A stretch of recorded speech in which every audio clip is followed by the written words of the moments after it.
Revenons sur la question du genre. J'ai écouté hier l'émission Zemmour et Nolo, Zen, Madeleine, je crois qu'elle s'appelle Madeleine, je ne sais pas, Schiappa en tout cas, la secrétaire d'État à la condition féminine, enfin quelque chose comme ça, présenter son point de vue sur les femmes, etc. Bon, je n'ai pas suivi la totalité du débat, mais enfin, j'ai quand même capté un certain nombre de choses. Alors son explication, elle est simple, elle dit, voilà, les femmes sont différentes parce qu'elles ont des vécus différents,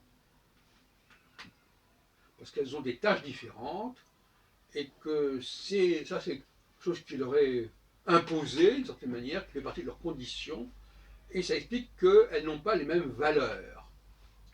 Donc les valeurs des femmes tiendraient à leur statut social. C'est une forme de théorie du genre, un peu plus améliorée peut-être, mais c'est une forme de théorie du genre. Et Zemmour, lui, il était beaucoup plus affirmatif que cela, et je suis assez d'accord avec lui dans l'ensemble. Même si mes grilles de lecture ne sont pas les mêmes, et si je crois que j'ai été un peu plus loin dans l'analyse. Mais ce qu'il faut bien comprendre, effectivement, c'est que nous naissons avec des déterminismes viscéraux différents. Et pas seulement d'ailleurs entre les hommes et les femmes, comme j'en ai parlé dans une précédente vidéo sur l'astrologie. Mais il y a ceux qui naissent et qui ont un statut mental de seigneur, de maître, et ceux qui naissent avec un statut mental de servant, de domestique, de celui qui va obéir aux ordres d'en haut. Donc il y a les gens d'en bas et il y a les gens d'en haut. Et ça n'est pas lié à notre statut social. C'est notre statut social qui est la conséquence de ce que nous sommes, globalement. C'est la même chose. Bien sûr, on peut imaginer que lorsque les gens naissent dans des conditions sociales particulièrement lourdes, ça puisse les empêcher de s'épanouir dans un sens ou dans l'autre. C'est-à-dire, pour quelqu'un qui naît dans une famille très aristocratique, le fait qu'il soit lui-même avec une mentalité plutôt de bas de gamme va quand même rester dans ce champ-là. Et inversement, quelqu'un qui naît dans une famille très prolétarienne, eh bien, s'il a une vocation de chef, ça va quand même ressortir, mais avec les contraintes qu'on peut imaginer, qu'on peut supposer. Donc on ne conteste pas le poids des conditions sociales, qui va peut-être parfois fausser un peu la perception des choses, mais dans des limites assez fortes. Donc ça ne va pas créer des changements majeurs. Si quelqu'un est essentiellement comme ceci ou comme cela, même l'environnement sociologique le plus contraire ne changera pas son essence. Alors c'est ce qu'on dira, c'est un peu un essentialisme. Admettons qu'on soit essentialiste. Alors, on a dans le monde religieux, dans le monde monothéiste, dans le monde des Écritures, on n'a pas tendance à vouloir confondre l'homme et la femme. Alors on prend un peu la cause pour l'effet, c'est ça le grand problème. Donc, on prend la cause c'est que les femmes sont différentes, et on va dire, mais non, c'est que l'effet de la société. Mais la société, elle ne fait que refléter des différences fondamentales. Bon, vaste débat. Et il est évident que ce XXIe siècle va trancher certainement ce débat dans un sens ou dans l'autre. Ce qui va encore plus compliquer les choses, c'est l'emprise technologique qui a tendance à niveler un peu les comportements masculins et féminins, puisque un homme peut, à la limite, se féminiser en se servant, par exemple, d'un ordinateur. Autrefois, il y a quelques décennies, un homme n'aurait jamais touché une machine à écrire, par exemple. Aujourd'hui, c'est dérisoire de penser comme ça. Tout le monde a le droit d'avoir le clavier n'est plus la marque de l'infériorité et du subalterne. C'est fini ça. Mais ça a été. Donc voyez-vous qu'il y a des choses qui ont changé. Mais concernant le statut des femmes, fondamentalement, ça n'a pas vraiment changé.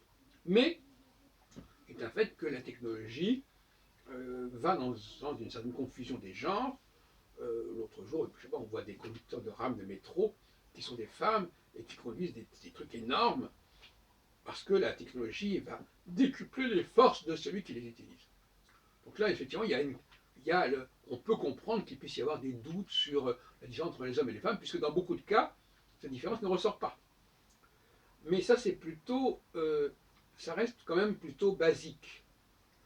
Quand on va vers le haut, finalement, quand on remonte le plus haut possible en amont, quand on regarde on voit que quand on remonte à l'origine des choses, à l'origine des concepts, à l'origine des notions, on retrouve toujours des hommes. Et plus on descend, plus on trouve des femmes. C'est ça un peu la règle. Et finalement, c'est le problème de la pensée. Les femmes ne pensent pas comme les hommes, ne sont pas programmées avec les mêmes valeurs que les hommes, et c'est très bien comme ça. Il ne s'agit pas de dire que les uns ont plus raison que les autres. C'est ça le problème, c'est qu'on nous dit, les femmes, on croit que par qu'on distingue, on dit qu'il y en a qui... Bon, quelque part, oui, d'une certaine manière, mais après tout, quand j'en ai parlé sur la dialectique du yin-yang, c'est très équilibré. Et les femmes sont des faiseurs de rois. Les femmes peuvent être, lisez mes travaux sur le yin, elles peuvent très bien désigner le roi, et inversement, ceux qui sont en haut sont aussi parfois à l'écoute du peuple, à l'écoute c'est pour ça d'ailleurs qu'on le fait voter aussi. Si les gens d'en haut n'étaient pas préoccupés par ce que pense le peuple, il n'y aurait pas d'élection. C'est aussi simple que ça. C'est pas par hasard que Louis XVI a réuni les États généraux. C'est un événement beaucoup plus important comme cause que la prise de la Bastille. Bon, en 1789. Alors, on ne peut pas dissocier la Révolution de la réunion des États généraux. L'abolition des privilèges, ça a été fait dans le cadre des États généraux. Les 3 États, le tiers-État, etc. Donc, oui, c'est comme ça. Et c'est vrai que les femmes peuvent tout à fait porter des discours des hommes, mais ça ne va pas plus loin que ça. Alors comment fait-on la différence entre quelqu'un qui porte un discours, tout comme la femme porte l'enfant de l'homme, enfin, bon, on peut jouer sur le mot porteur, ou même gestation, pour autrui. Autrui, c'est aussi pour l'homme, quand on y pense. Et comment faire la différence entre quelqu'un qui est porteur de quelque chose qu'il a pris ailleurs, ça renvoie à ma vidéo tout à l'heure sur la prédation, l'emprunt, et quelqu'un qui est vraiment maître de son discours. C'est la question. Alors, dans le cas des machines, c'est facile à voir. On voit une machine, on voit qu'il y a un truc qui sort sur une machine, on dit bon, ça vient de la machine. Mais dans le cas des femmes qui sont aussi des machines, enfin les machines plutôt sont le prolongement des femmes, si on préfère, plutôt que l'inverse, en l'occurrence encore que, et bien dans ce cas-là, on ne sait pas. Donc l'illusion existe. L'habit fait le moine. Puisque l'habit, là, c'est la parole. La parole, oui, mais la parole, ça ne veut rien dire, la parole. Un imbécile peut tenir des propos très intelligents, parce que tout simplement, il va reproduire les propos de quelqu'un d'intelligent. Qu'est-ce qui empêche un imbécile de lire à voix haute du Descartes, par exemple? Ou qu'est-ce qu'il y a un imbécile qui ne connaît rien à la musique, qui n'a aucune capacité de création musicale, et qui va jouer formidablement du Chopin ou du Beethoven? Bon. Donc il y a des gens qui sont porteurs de quelque chose qui ne leur appartient pas. Et donc là, la mentalité féminine, c'est aussi ça. Comme d'ailleurs pour le christianisme, c'est aussi l'idée de s'approprier quelque chose qui ne nous appartient pas, et qui appartient à l'autre, à quelqu'un d'autre. Avec la culpabilité que ça peut éventuellement déclencher, quelque part, dans l'inconscient.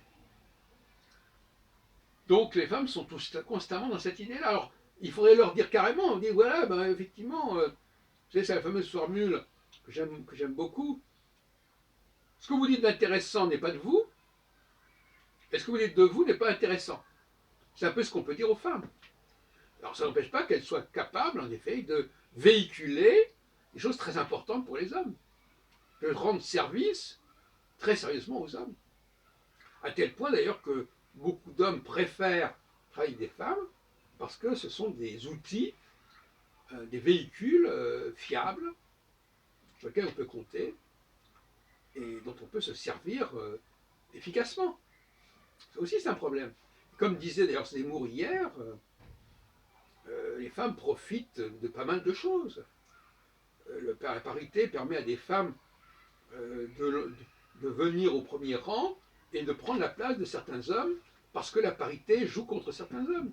Parce qu'il y a trop d'hommes et pas assez de femmes. Alors, le problème, c'est qu'on veut corriger les choses, mais s'il n'y a pas assez de femmes, c'est parce que les femmes sont moins douées pour certaines choses. Mais non, on veut corriger la nature, donc on va imposer des femmes, et donc on va réduire le nombre d'hommes qui auraient pourtant été capables. Et ça renvoie à la fameuse parabole que j'ai utilisée l'autre jour, une maison. On n'imagine pas dans une maison qu'on va construire une maison avec des matériaux vils. Eh bien c'est pareil, dans une société, si on s'amuse à construire une société avec des matériaux vils, cette société elle va imploser parce qu'elle n'est pas solide, elle n'est pas durable, comme on dit à propos du développement. C'est pas un jeu, on ne joue pas avec ça. Et si la France s'amuse à prendre des matériaux de moindre qualité pour des articulations importantes de son fonctionnement, eh bien qu'elle ne sera pas surprise du résultat. Donc, il faut respecter les choses, il ne faut pas être dans le déni. C'est vrai qu'il peut y avoir des raisons de se tromper, de confondre, je les ai énumérées, par la technologie, par le mimétisme, par l'imitation, on peut être plus ou moins désorienté. Mais quand on remonte vers le haut, on a quand même des choses qui sont bien connues, et ça, il ne faut pas le nier. Il reste que les personnages qui ont été les plus doués, les plus capables, les plus influents sur le long terme, dans tous les domaines, que ce soit le cinéma, la musique, la peinture, la philosophie, les sciences sociales, etc., ce sont à 90% des hommes. Ça, c'est pas rien. C'est comme un élément qui devrait faire réfléchir, mon chien. Bon, et qui devrait nous dire, bon oui, effectivement, il y a quand même ça. Et si à un autre niveau, ça n'apparaît pas, c'est parce qu'il y a des éléments de perturbation. Il y a des perturbations qui font que l'on a une vision déformée des choses. Et en fin de compte, c'est là, notre société a une vision déformée des choses. Quelque part, elle le sait très bien, parce qu'en regardant vers le haut, elle ne voit que des hommes. Quand on va dans une salle de concert, où il y a beaucoup de femmes qui applaudissent, elles n'applaudissent que des œuvres d'hommes. Alors je ne sais pas comment elles fonctionnent là-dessus. Effectivement, il y a des pianistes, alors d'accord, il y a des femmes pianistes. De même que devant la caméra, il y a des actrices. L'autre jour, je regardais des films américains, il y a énormément de femmes devant la caméra, mais pas derrière la caméra. Et quand il y en a même, il y en aurait quelques-unes derrière la caméra, ce ne sont pas celles-là qui feront date, ce ne sont pas celles-là qui feront école. Voilà ce que je voulais dire sur ce sujet, et j'aimerais bien que l'on garde raison. Que l'on raison garde. Da, pour parler avec l'impératif subjonctif.